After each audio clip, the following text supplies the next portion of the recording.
Le groupe Michel Brizard et la société TNN vous présentent l'instant du psy.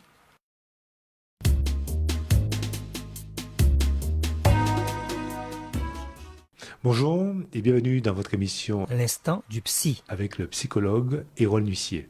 Hérol Nussier, bonjour. Bonjour Daniel. Tu sais, Hérol, il y a une expression qu'on entend souvent en Guadeloupe pour qualifier un petit peu des actes désagréables, c'est le fanchou. Ça vient de quoi le fanchou en Guadeloupe? Alors cette expression, effectivement, je crois qu'elle est assez caractéristique de notre mode de fonctionnement social.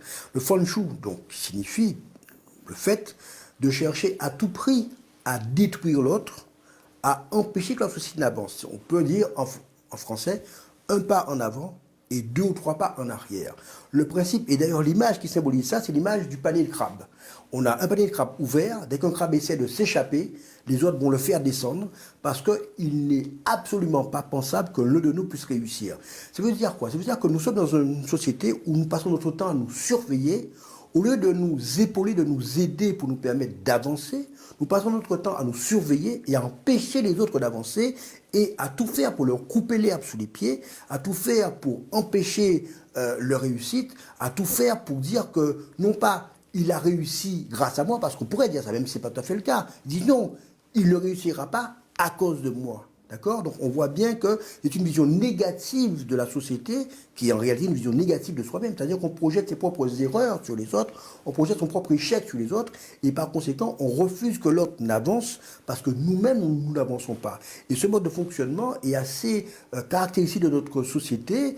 Alors on dit qu'il vient de l'esclavage, en partie, mais pas seulement. Je crois que c'est plus ce mode de fonctionnement dans lequel nous sommes quasiment automatisés, quasiment robotisé, au sens où finalement, ce mode de fonctionnement se nourrit par lui-même. C'est-à-dire que si initialement, l'idée que nous ne pourrions jamais réussir, qu'on plaît à nègre, c'est qu'on plaît à chien, c'est ce qu'on a dit effectivement, directement héritier de l'esclavage, mais en réalité, nous avons pris cet argument pour nous-mêmes et nous le développons à l'envi et nous ne faisons que, je dirais, que faire fonctionner ce système par nous-mêmes. C'est jalousie alors.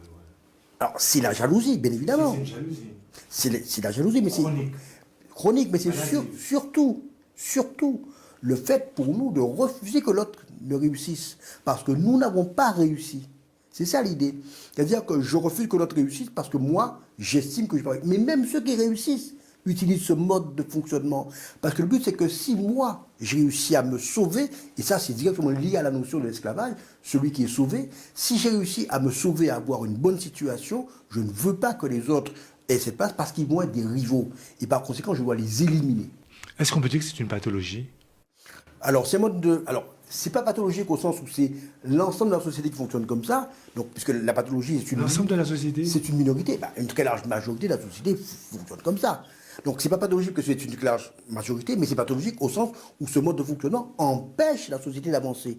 Et ce qui est plus grave, c'est que dans notre mode de fonctionnement, plutôt que de valoriser ce qui va, on pointe sans cesse le doigt sur ce qui ne va pas.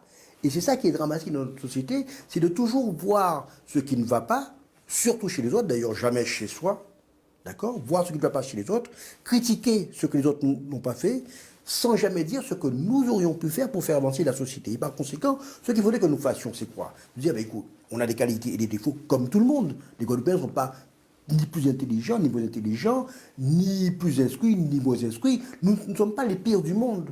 Mais dans notre représentation, nous sommes comme ça. Nous devons nous voir comme étant des êtres humains avant tout, avec une culture, avec un potentiel, avec un savoir, avec un savoir-faire, avec une expérience, avec une histoire, et nous enrichir de ça. Ce qui est assez sidérant, c'est de voir qu'en 2018, alors que nous sommes même dans une société métissée, nous fonctionnons comme une société finalement relativement ancienne, puriste, où on ne veut pas ceci, on ne veut pas cela, parce qu'on estime que les gens ne sont pas, je dirais, suffisamment à notre hauteur, ils ne sont pas suffisamment dignes, et par conséquent, nous passons notre temps à les critiquer, et à les dénigrer, et à les détruire.